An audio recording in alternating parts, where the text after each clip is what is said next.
We're going to make a start now, and I'm very pleased to welcome Neil Brown. Neil works at SUSE. He's been a kernel hacker for 10 years plus, and his title of his talk is Wiggle While You Work. So just please. Thank you, and thank you for coming. Today I want to talk about a problem and a solution. I guess an itch that I wanted to scratch. A story that starts more than 10 years ago. It's an issue I was thinking about and grumbling about to myself and not doing much about around about 2000, sometime 2002.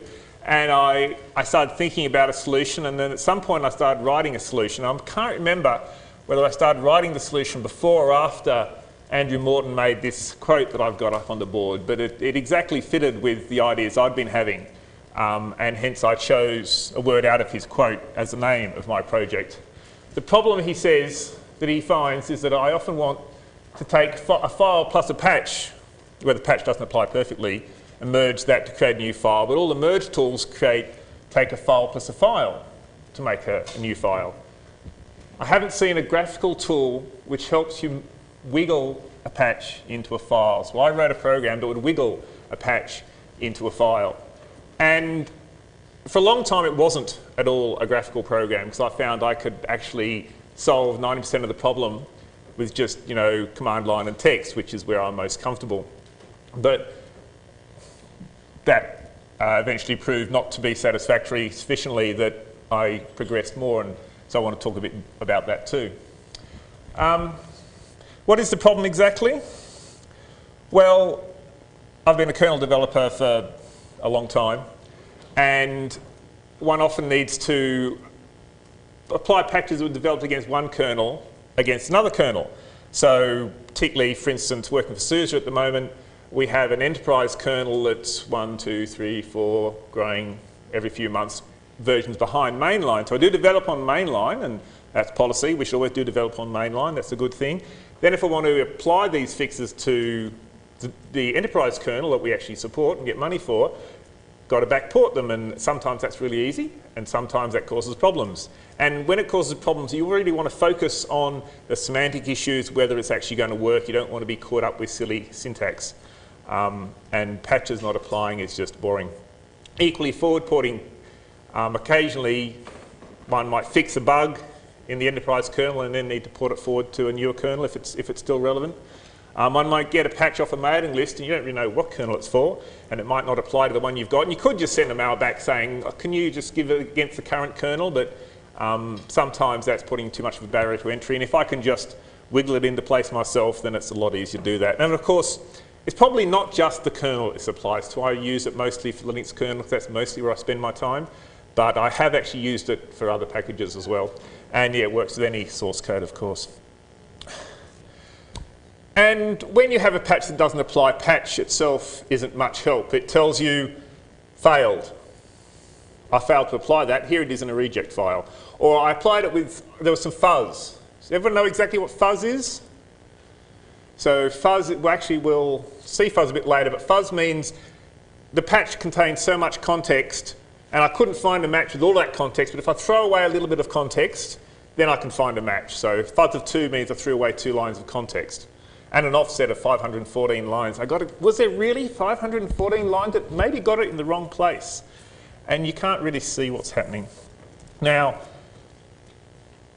this is what patch produces when it does a fuzz, it just puts it in. When it can't find a reject, it shows you that. There's a little patch with 1 line that's been added into the middle of it. And you think, well, that's easy enough. I can probably take that and edit the file and put it in. It's not really that hard. But this is a really simple example because I won't fit on the screen in a big enough font. Most examples that are really interesting are maybe 20 or 30 lines. And you can't just eyeball that and see what the issue is. And I remember using Emacs macros to try and help me, and it was never very satisfactory. A few years back, 2009 I think it was, patch grew this -- merge flag. So instead of putting the patch in a .reject.reg file, the missing bit in a .reg file, it puts the missing bit actually in the file itself where it thinks it was meant to go. And the guy who did that, Andreas Gruenbacher, actually, it was motivated to some extent by the way Wiggles work, because Wiggle does something like that. And so there we see inside the file, it's done similar to what diff3 does, not exactly, some less than signs, some equal than signs, this is the text that was meant to go here. I actually find that particular example there is fairly problematic because it looks like, if you look at that, you can see a spin lock init and a spin lock init, and they're probably the same spin lock.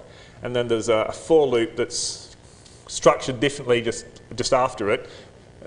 And then you can see the added struct request QQ, which was added previously. You can see that thing struct request QQ was added there. Well, you can see it's there as well, so you know you've got to add that. But it looks like you've got to add the error equals dash e inval as well, which you don't. So that output of patch is actually fairly poor, unfortunately. What it should look like is more like what diff3 does. And Git, I think Git's, Git is different to patch because Git has the entire file, not just a patch, and that makes a significant difference we'll get to in a minute. But when Git finds a conflict, it tries to merge it. The default merging, I think, is kind of unreadable. It doesn't really give you enough information. If you set the merge.conflict for Git to diff3, it actually shows you a result like this. So you can see the less thans, the vertical bars, equal signs, and the greater thans. The first section is essentially what I found in the file. The next section is what I expected to find in the file about here. And the third section is what I was going to change that to. So once you get into the habit of reading that, it's quite easy to see that what that's saying is, I wanted to add a struct request somewhere near this rdev for each, and you can see exactly where it's meant to go from that. So again, in this case, doing that by getting that output and fixing by hand is fairly easy. And in fact, that's exactly the sort of output that Wiggle, the command line version of Wiggle, produces if it can't do it itself. Right? It'll produce output like that, and you get to look at it, and 9 times out of 10 you can fix it by hand fairly easily. But you really want Wiggle to fix it for you if it can, because that, if you think about it, it's a fairly easy fix. And this is what Wiggle does. See, there's nothing, it's exactly done the right thing. Wiggle running on that exact diff, applying to that exact file, gives there. It's just put struct request queue thingy in exactly the right place. And this is where Wiggle stood for quite a while. It would do this, and I had a little script that would, whenever I got a reject file, I would give the reject file to Wiggle, and it would throw the result up in an editor, and I would fix it. And it was mostly good, but the problem is, it can be a little unnerving. It just works, and you know there was a conflict of some sort. You know it shouldn't have worked perfectly, and it did work perfectly. It probably got it right, but I want to be able to see what it did. Because sometimes it makes a terrible mess, which is all right because it keeps the original file, and you can put the original file back. It's not destructive, and you've probably got the original in Git or whatever anyway. Sometimes it does make a mess. So what I've added more recently to GIF is a cursors mode, an end cursors mode. So you run it in your xterm, and it pops up kind of like the eye or whatever, and it shows you the text with little highlights everywhere. So if you can see here, you can see that section. In fact, you can see everything that was patched by that patch before. You can see the green, the plus green, where it's added the request queue. And you can see lower down, there's 3 other green lines that have been inserted. If you see those green lines, there's one black line above and one black line below. Actually, there's 3 black lines below, because one of them's all empty lines, so you can't see it, it's black, I promise you it is. And there's 2 black, I'm not sure if there's 1 or 2 black lines above. But anyway, that's enough context for patch to have said, yes, I got that with the fuzz of 2. Wiggle just doesn't worry too much about fuzz, it just, yeah, it must be right, stick it in there. The other bits and pieces, you can see, so we'd already figured out that the file that was being patched had this list for each entry sort of for loop, whereas the... Did I get that right? Yeah, the file that was being patched had a list for each entry, whereas the patch thought that was a different form of list for each. It was a rdev for each or something, a more specific macro. And so you can see the blue text is the text that was in the file, but wasn't in the patch at all. So this is something that was in the file, and you expect the stuff at the bottom and the stuff at the top to be blue because the patch doesn't have that much context. But stuff that's actually in the mix, in where the change is happening, there's bits of blue, bits of black. That kind of shows you where Wiggle kind of found, it's close enough, this definitely looks like where it's meant to go, stick it in here. And the closed parenthesis and the open curly bracket and the new line all matched, and that was enough for Wiggle to just say, yes, this is where it goes, and put it in there. And you can read a lot of that out of the colours once you get used to it, but sometimes you really want, well, what exactly was the diff again? So if you move the cursor actually into a conflict, it splits the window and you can see down the bottom exactly what the diff was, and then at the top you can see how it tried to apply it. So in the diff now you can see some bits that are meant to be cyan. Not sure how well they turn out on the screen in this sort of light, but so the bits in cyan are bits of text that were in the diff and didn't really match anything at all in the original file, much like the blue is bits in the file that didn't match anything in the diff. And so you can see that to some extent a bit of blue in the file has replaced a bit of cyan, and they kind of line up, they semantically line up when you look at it. So you look at that and say, yeah, all that adds up, that's good, I'm happy with that patch. And so it just gives you a bit more confidence. I mean, Wiggle did the right thing, and Wiggle usually does the right thing. And when Wiggle can't do the right thing, it's often there's nothing right that can be done, like that the bit of code that's being changed just doesn't exist anymore sometimes, or it just has to be completely rewritten anyway. But so it gives you a bit of confidence, which is good. I like confidence. So how does it work? How does it work? This is the fun, interesting bit to me. Now we've seen that, why does it work? Well, it does a couple of things. First, it creates two diffs. A diff, we'll have a picture of this in a minute, so you don't hold too much of it in your brain at once. So it creates a diff between the file that you're changing and the first half of a patch. So it takes a patch and it breaks it into two bits, the before bit and the after bit. So all the context and all the minus lines are in the first bit, and all the context and all the plus lines in the second bit. Then it does a diff between the original and the before bit, and rediffs the before bit and the after bit. And then it kind of lines them all up and produces 6 different sorts of mappings, as we'll see in this pretty picture that I've got. So here we have the original file. The file I'm being patched contains this one line: the quick brown fox jumps over the lazy dog. And we've got a diff, and the diff has got 2 hunks. You can see the ...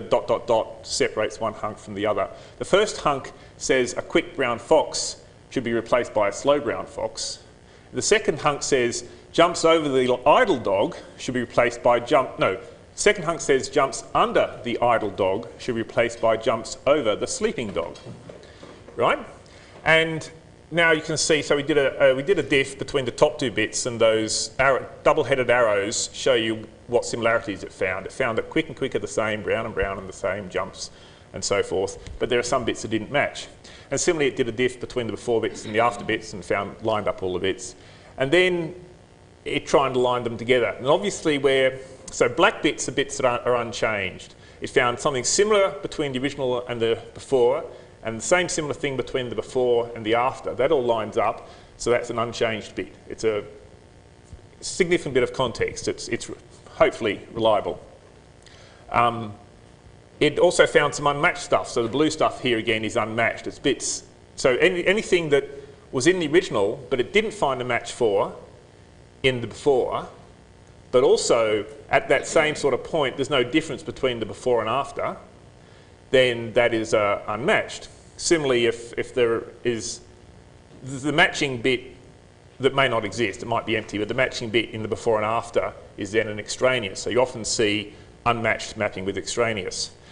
Obviously there are changed bits. They're exactly what you'd expect. You know, the original matches the before and then it's different in the change. Those are the good bits. Those are the bits you actually want to apply. And then there are conflicts. And really there's only one. There's a subclass of conflicts that I call already applied. A conflict is where the original has X and the before has Y and the after has Z. It doesn't seem to line up at all. As in this case where the original said it was a lazy dog, but the patch said it wanted to change an idle dog to a sleeping dog. There's no way you can automatically resolve that, right? No matter, even if you could semantically analyse the sentence, you'd have to figure out what the author meant to be able to. So that's just something Wiggle has to say, look, this is a conflict, you resolve it. whereas it tries to resolves everything it can, but there's something it can't. The magenta one there, the already replied, was where it was jumps. It found jumps over and wanted to change jumps under to jumps over. Well, it's probably like someone else has already made that change. We can just ignore that. You can tell wiggle to ignore already applies, always treat them as conflicts, but almost always it's doing the right thing. Yes, Rusty?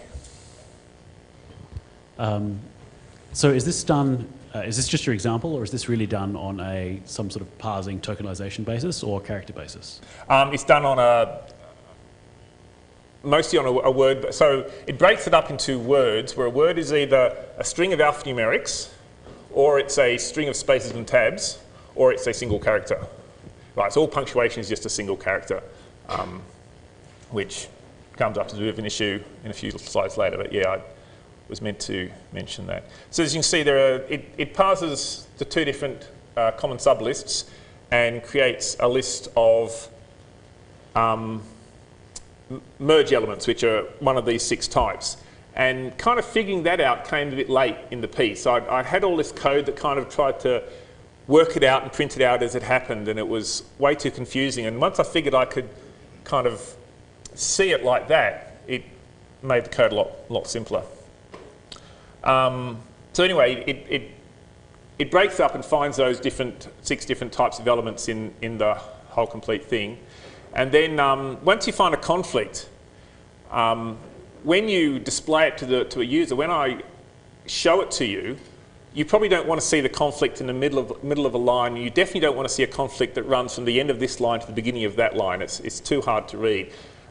So it'll expand the conflicted area backwards and forwards, roughly until it hits a couple of new lines, until it finds something that looks stable enough. When I was writing the slides, I thought, yeah, that's really simple. And I looked at the code after, and I thought, it's actually a bit more subtle than I thought. But basically, it moves it backward, expands it until it can print it out meaningfully as a whole number of lines that it thought it was going to find, a whole number of lines it did find, a whole number that it thought it would find, a whole number of lines that it wanted to replace it with. And then once you've got all these ideas, you just dump the output. You either print it out in text, save it, it'll replace the original file, or it'll write it to standard output, whatever command line arguments you give it, or it can display it in an in-cursor window for you.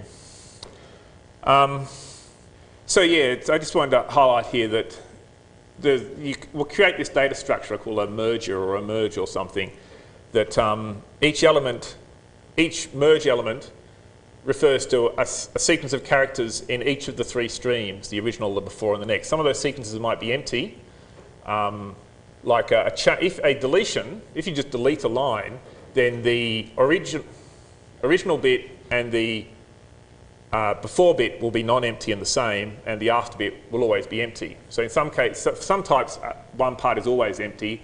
For other types, one part is sometimes empty. And yeah, so it's just a nice, simple data structure. And that was necessary in order to be able to render it and move up and down around it, sort of draw it on the screen in colour and move up and down around it. Expanding conflicts is fairly simple. Walking backwards from the conflict merge point until you have enough context, which is approximately 3 whole lines, which is the same sort of context that diff uses. I found early on that often when it showed me a conflict, there would be so little context to the conflict. Particularly, it was throwing away extraneous lines because they looked the same and they didn't seem important. But I realised I needed that, so it was only earlier last year I sort of extended the context. And I think I've actually extended the context a bit too much for some cases. But you know, there are so many different examples, it's hard to pinpoint exactly what you want. So I've got a bit of a test suite to test out any changes to see if they make anything look really horrible. And so I mark all of those, mark a whole range of merge points as in conflict, and then I can handle them differently and sort of go backwards and forwards to do that. And then just print it out. So loop through the list.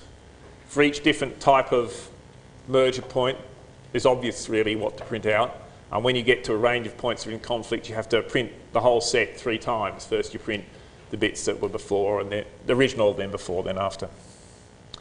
But there are difficult bits, so those are the easy bits.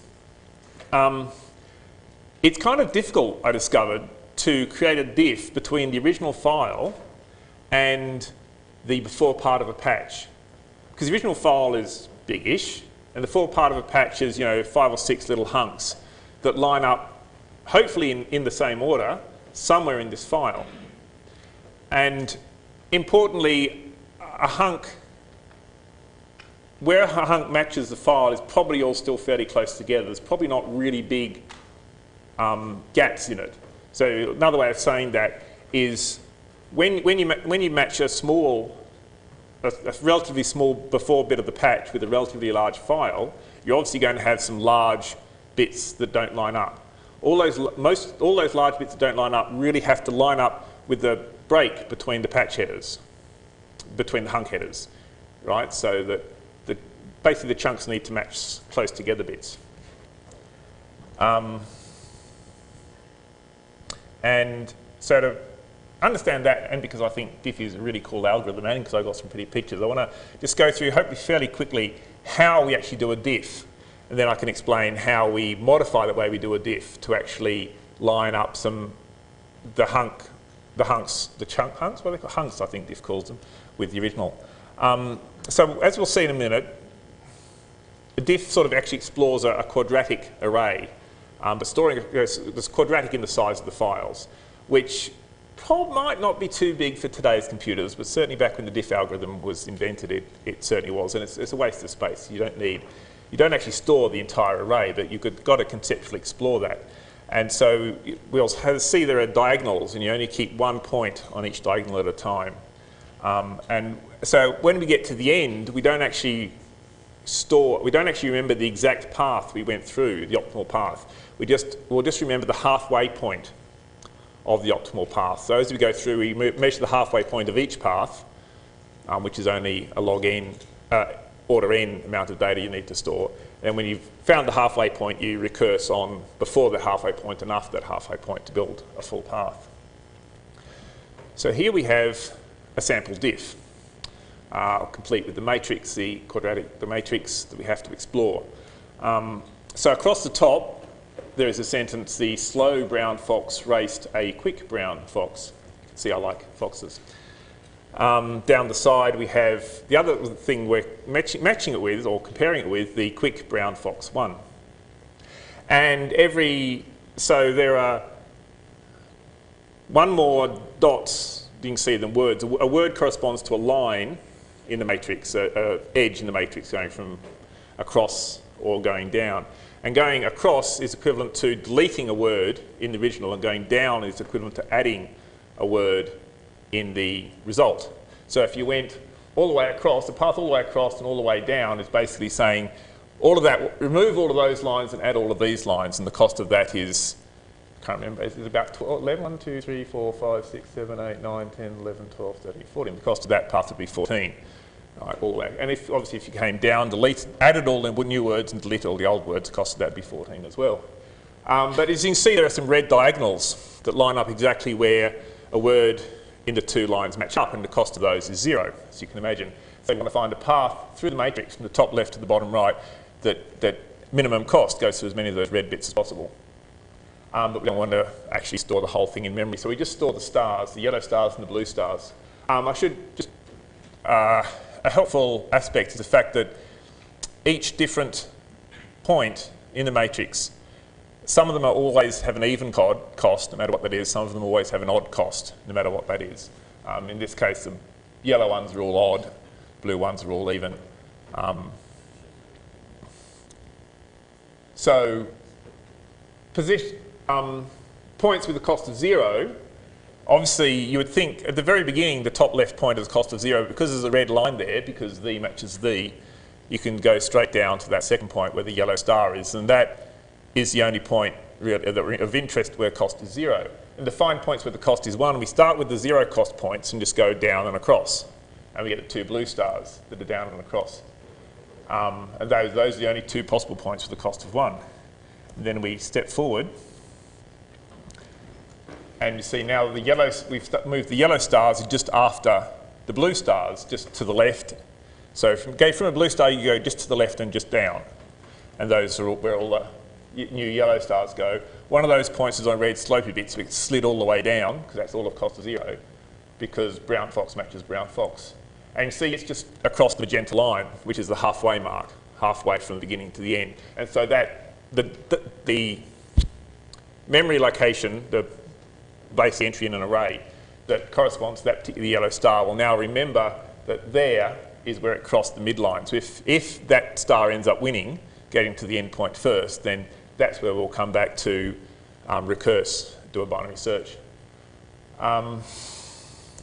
Then from those yellows, we step forward to find new blues. This blue down the bottom looks like it's winning, doesn't it? And then from those blues, we step down to find the next yellows. And then from those yellows, we go to the next blue. Oh, look, the blue one hit the quick brown fox, matches quick brown fox, and slipped all the way down. It looks like it's going to win, and in fact, it does. We get a yellow one down here at the bottom. So because we've got really complex memory systems, we can remember exactly what that path was, and because this is a really simple example, but in a more general example, the information stored in that yellow star is simply what point on the magenta line it crossed. And seeing it was first, it wins, then we go back and recurse. That's how diff works. And the fact that it runs down those red lines whenever it finds a common bit, because those red lines really have zero effect on the score for each point, you can just zip down them quickly. And that's an important... You can see all these other stars are still miles from the endpoint. We don't have to follow them all through to the end and figure out which the best score was. We know nothing else is ever going to get better than this score, because they've all actually got the same score at the moment. And so being able to run down those red things is an important thing in making it go at a reasonable speed. And now I've just got a slide with some of those points I said to make sure I actually said them all. Horizontal lines, deletion, cost 1. Vertical lines are insertion, cost 1. Red diagonals are match, cost 0. Yellow dots are even, blue dots are odd, and so forth. Each star costs. So I think I said all those things, and hopefully people will read the slides later, get some idea. Now, you might have noticed that example was carefully constructed because you could imagine that the left-hand side was just a lot smaller than the sentence across the top. The quick brown fox one is a lot shorter. And the place it chose to match, it matched the first word and the last few words. It couldn't find one anywhere, but otherwise than that, I'll just go back so you can see what I'm talking about. It ended up matching the first "the" and then the last 3 quick brown fox, and couldn't find any match for one. Which, if these are complete files, that's obviously the best match. But if the quick brown fox 1 was actually part of a patch and you were trying to find the best place to align it in that file, well, the best place to align it is probably either aligning it at the front with a quick brown fox or aligning it at the end with the slow brown fox. But aligning it with the whole stuff is just not where you'd expect a patch to be. And in my early iteration of this program, of my tool, I found that Wheel did exactly that. If a patch hunk didn't match perfectly, it would match it with all sorts of wrong stuff.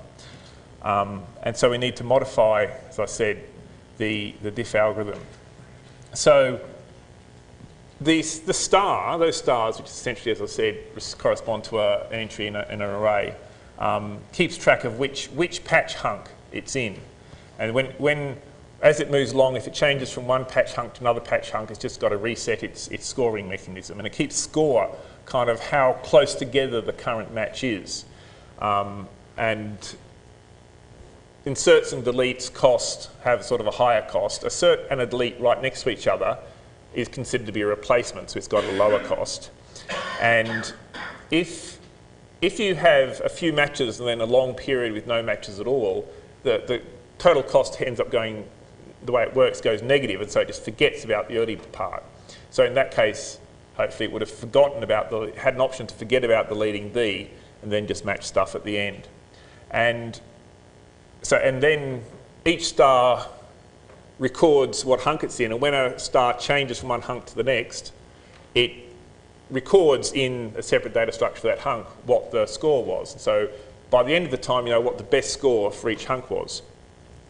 And sometimes that can actually result in the best scores being achieved by reordering the hunks. I'm not sure. Currently, I just insist on forcing them to be ordered. So I pick the best one and move them around until they are in the right order. Though, of course, sometimes you do reorder code in a file, and sometimes you actually want them to change order. So I don't know that I've really had that happen in practice enough to want to worry about it. It would need to happen a few times before I sort of had enough data to think about it properly, but there might be some room to make that go better. And this ran significantly more slowly when I first implemented it, obviously on a computer that was nearly 10 years older than my current one, but it did. So, and that's because it couldn't slide down the red slopes, because of the way it kept the scores, it couldn't slide. It had to go lockstep. The yellows would just overtake the blues would overtake the yellows, would go the whole way through. And so I had this brainwave. I just throw away all the uninteresting words, because when you break the file up into where every punctuation is a single word, that ends to be a very large number of words. And because it was slow, and the punctuation probably isn't that important for localizing a hunk, so I threw them away, just kept the alphanumerics, and then it went at a much more reasonable speed. And once I got roughly where the hunk should apply, I could then bring all the other words back in and make it work. So where is it? Well, it often works, but occasionally makes a bit of a mess. And I said this wiggle-r foo.c, foo.c.reg, I've got a script that does that. It does that, then throws me into an editor for foo.c and fixes everything up for it. That's how I use it for a long time. I don't think Git's merge resolution is as good as I'd like it to be, and Git's very configurable, so you can tell Git roughly like that to use wiggle to merge things. You can give it a patch and browse a patch. So I've given it this patch, and it's shown you all the files with color codings. And the numbers at the front, the first one is how many patch hunks. You can never decide if it's hunks or chunks it found in the file. The second one is how many of those it had to wiggle in place. They weren't perfect. The third one is how many of those caused a conflict.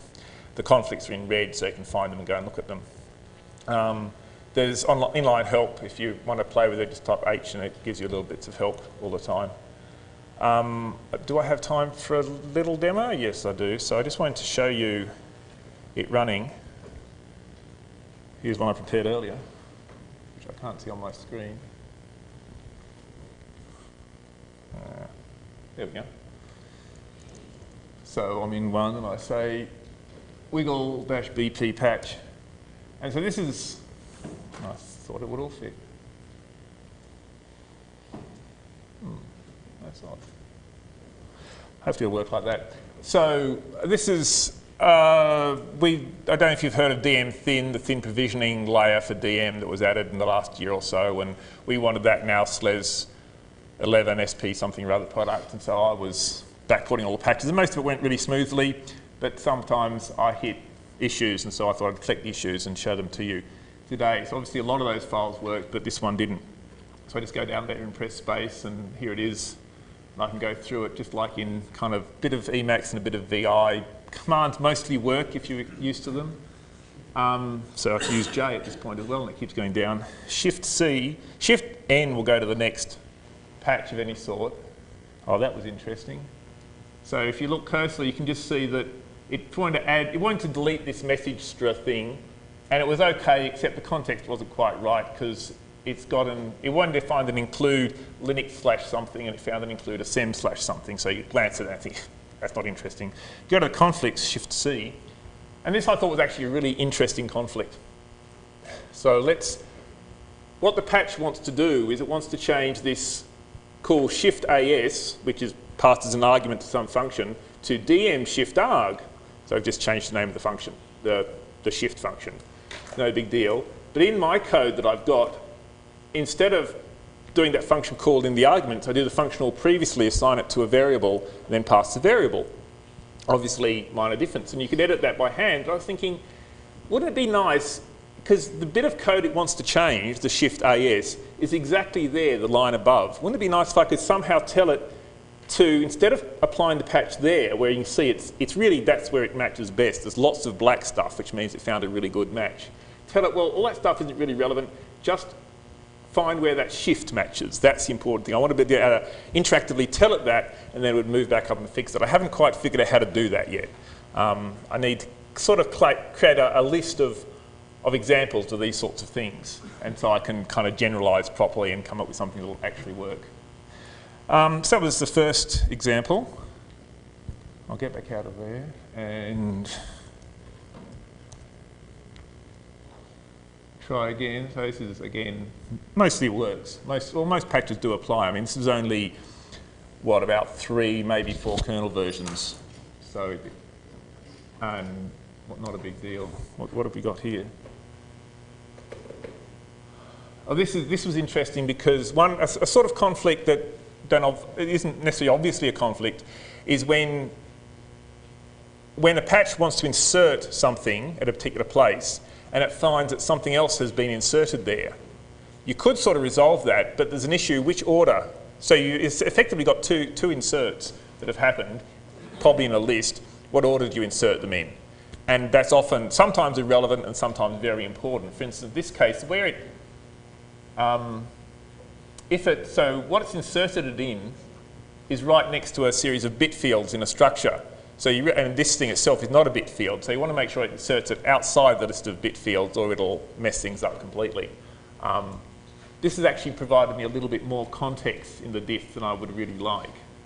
So I think it's again a case of, I'm not sure it's the best way to display that diff, but if I'd want to be careful fixing it because that might break other things.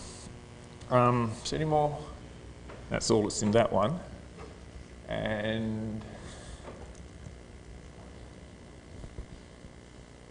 this one more conflict to look at. C for conflict. Okay. Now, if you look at that for a minute and you think, huh, what's going on there?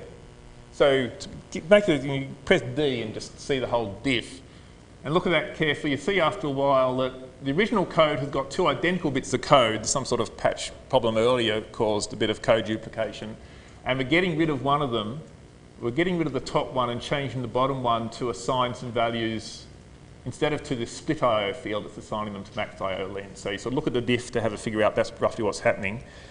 And then you look at the original, press O to look at the original, and that doesn't relate at all to the code that's happening there. The sort of the if conditions, the assignments, it's nothing there. So looking at the colours, what are the colours? The black bits and the red bits here. So red bits are deletions, so they're in the original. They were used for lining up. The black bits and the red bits are the bits that it used to line up the chunk, the patch, with the original. And you can see they're kind of insignificant parts of this patch. I mean, the reality is that the code it's patching doesn't exist anywhere in the file. And this is exactly, when you hit a conflict like that, it tends to look really ugly because it shows you what it tried to do, and what it tried to do is a mess. And I wonder if I should have some sort of, presumably the score for the match here was pretty low, and maybe I should have some threshold under which you just say there's nothing worth showing here. But often, one of the usability issues I have at the moment is when there is a serious conflict, I look at it and it really takes me a while to figure out what that means.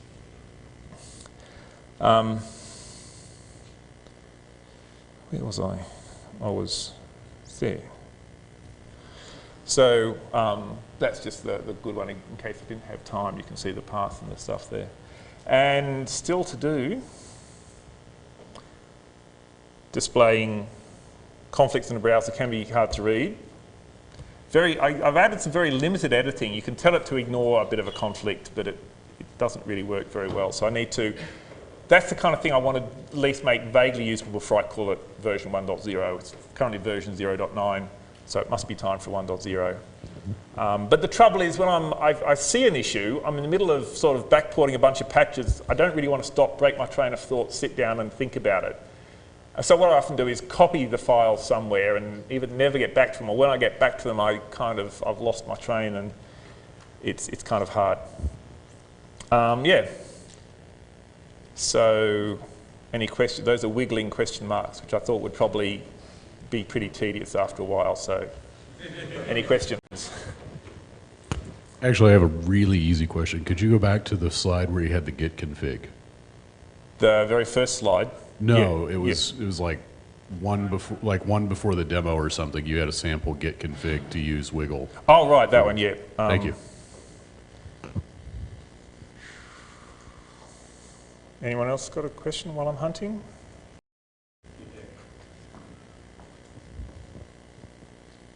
was near the beginning, wasn't it?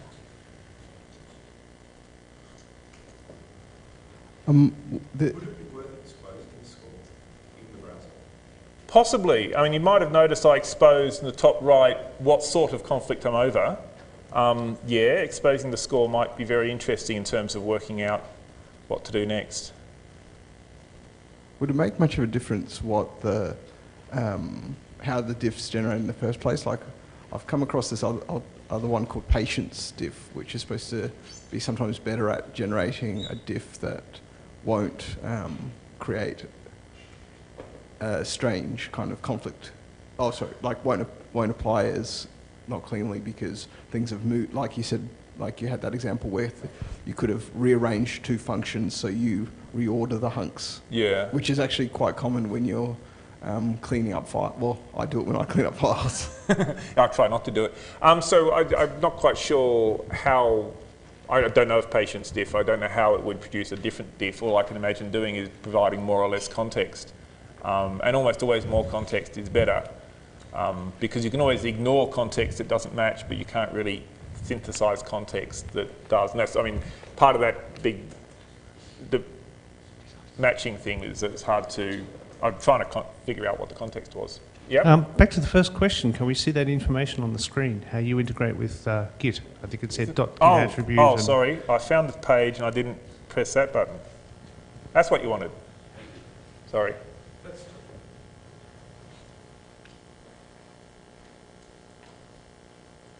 Questions? No?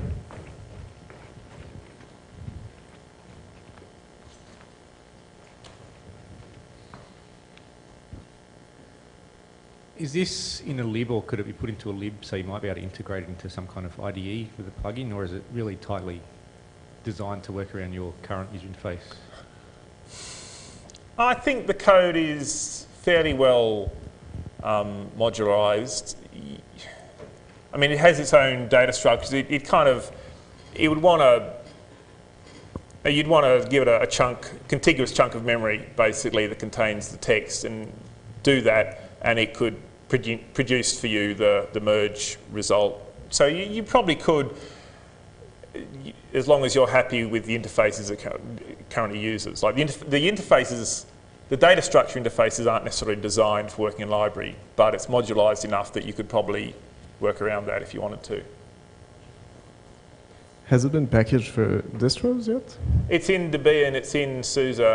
I don't know about other distros, but it has, yeah. So I find a lot of issues when you've simply got, you're basically replacing one thing, which was one of your first conflict example. And I really sort of want a meta tool that goes through and goes, actually I've noticed that you've replaced, everywhere you've replaced this that I can find in the original. Especially that then checks in the result and goes, that's funny because now there are two more that hasn't been replaced. I've seen examples of exactly that sort of thing happening, yeah. So, I mean, that kind of, it's not really a semantic thing. No, well, it's orthogonal a bit to what you're doing here, but yeah, it might be a good partner. But it would be interesting, yeah. To, I mean, there's a question of how much do you want it to understand the language, understand the structure of the file, and currently it assumes that kind of alphanumerics and spaces are significant. That's all it assumes. I think it might be interesting to add more stuff like that. It's a good point. Any more questions? No? Okay, I think we'll just wrap it up here. On behalf of Linux Australia organisers, I'd like to present. Thank you very much.